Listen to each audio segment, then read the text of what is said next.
entrepreneurs, experts, these 5 mistakes kill 93% of entrepreneurial businesses, of expert practices. Which of these 5 biggest mistakes are you making? Let's talk about them. First one, promoting yourself as affordable. Affordable, that never works, rarely works, almost never works. And if it does, it won't work for long, right? It's a race to the bottom because somebody will always go lower. Don't be doing that.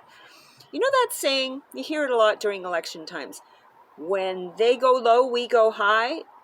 That's really about prices. When they go low, we go high. Keep it in mind. A higher price gives you options. A higher price gives you your time back, your freedom back. Fewer clients, yes, but more money for those fewer clients, which gives you what? Extra time to do other things like make up new stuff to sell, right? Create new products and services to sell. Time to promote what you've already got, right? Or time just to be free and enjoy life. If we haven't met yet, I'm Sufit of the Follow That Dream community, the creator of the Follow That Dream community. Please introduce yourselves in the comments. By the way, before we go any further, I've got to give a little bit of a disclaimer. That 93% statistic, all statistics here on the Follow That Dream channel, 100% of the statistics here on the, actually I could say even 103% of the statistics here on the Follow That Dream channel are 102% made up. They are here for entertainment purposes only. That is a big fat disclaimer. They should never be quoted. You should never rely on them. Period, ever, end of story. That's what happens when a comedian goes to law school. Okay, number 2. Big mistake, thinking that being great at what you do is enough. People, it's never enough. It's not enough to be great at what you do. It never was. It never, ever will be. You've got to be visible, right? Darwin, right? We've heard of Darwin, Charles Darwin. He may have been a good biologist or whatever it was he was, but what he was a great publicist. Because if you read history, and I have, right? And this part is actually true. I've read a lot about Darwin. Fascinating. There were people who came up with his stuff way before he did, but nobody was as good a publicist as Darwin. It's like, you know, that saying goes, winking at a pretty girl in the dark. Don't be doing that. So how do you get noticed? I'm glad you asked.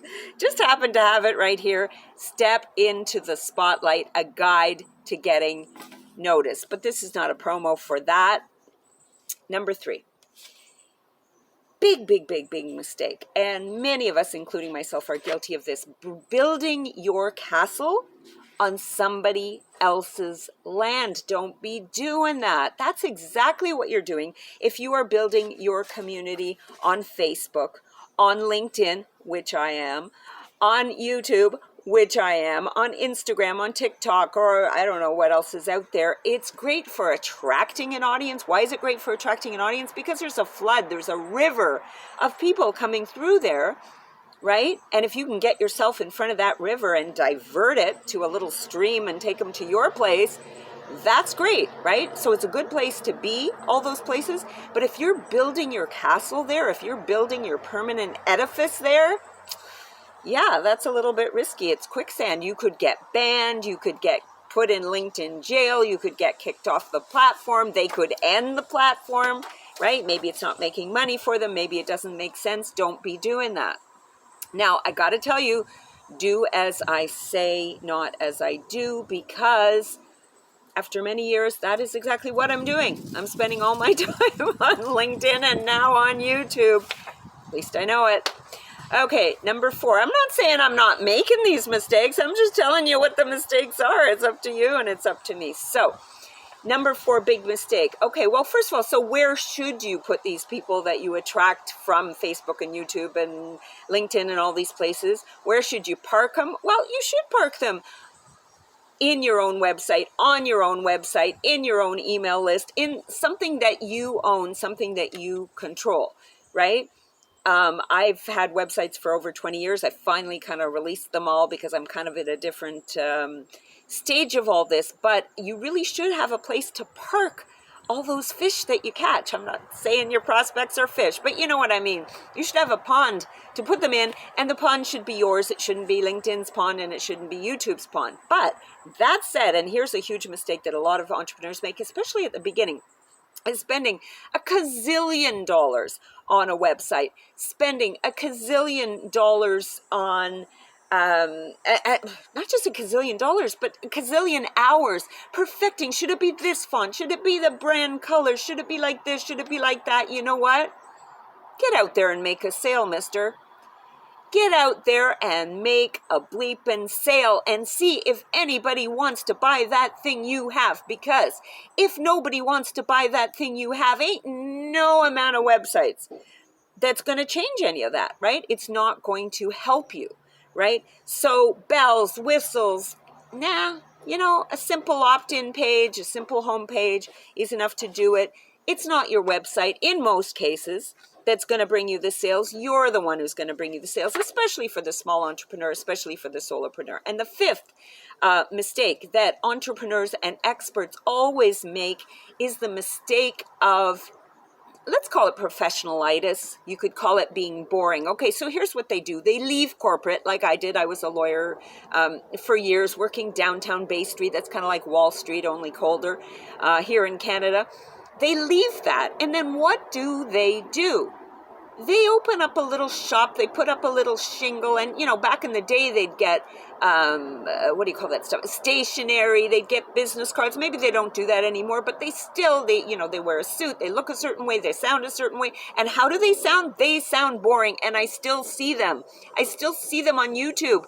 People, it's not the 80s, right? That's boring. That is not going to entice anybody to you. Don't suffer from professionalitis. Don't be doing this. What works? Real, relatable, authentic. Now, you can take real, relatable, authentic too far. I don't mean that you can be too real, but I mean that you can reveal more than it's absolutely necessary to reveal. And you see this, people vomiting their personal stuff all over the place. Now, I'm not saying if you suffered a trauma and that's the basis of your book, if that's the basis of your business, fine, then your story is relevant. But if not, you know what? I think you can be real and authentic without telling everybody everything about everything. I mean, it's real to go to the bathroom. It doesn't mean you're going to get on YouTube and show it or talk about it, right? Oh, I've been seeing a lot of websites lately where people are talking about peeing. I don't know what that's about. I am never gonna, okay? Unless you count my reference right there. Not going to. Okay, those were the 5 mistakes I promised you, but I'm going to give you a bonus mistake because I think it's bigger than the other 5 put together. The biggest mistake is not following your dream when you're creating this business. It should be a lifestyle business.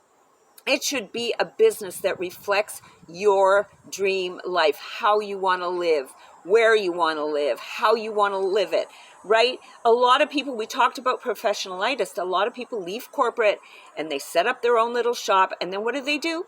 9 to 5, Monday to Friday, business hours. What's that all about? Why? That's corporate. You want to start working at 10:30 and knock off whenever the bleep you feel like it? Why not? You're the boss, right? You're an entrepreneur. If you don't want to do Zoom get to know you meetings, even though you're invited 11 times a day on LinkedIn, just me, you don't have to do those. See my video below about not doing Zoom meetings. See my video below about not having a schedule a lot of the time, okay? You can travel for a month every year. You can travel for as often as you want, whenever you want, wherever you want. No, I hear you. But Sophie, if I travel for a month, I'm not going to make any money. If I'm a solopreneur, I'm a one-man show. Yeah. Well, you know what? I saw clients, I met with clients online when I was in Spain, when I was in Israel, when I was in Portugal. I still met with my clients, but if that's not what you do, maybe that doesn't make any sense for you. Maybe you're a plumber.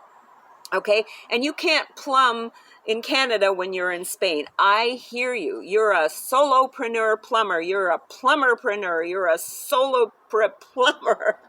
I hear you. But Mr. Plumber, you want to spend a month in Malta? It can be done. There are ways to plan it. There are ways to figure it out.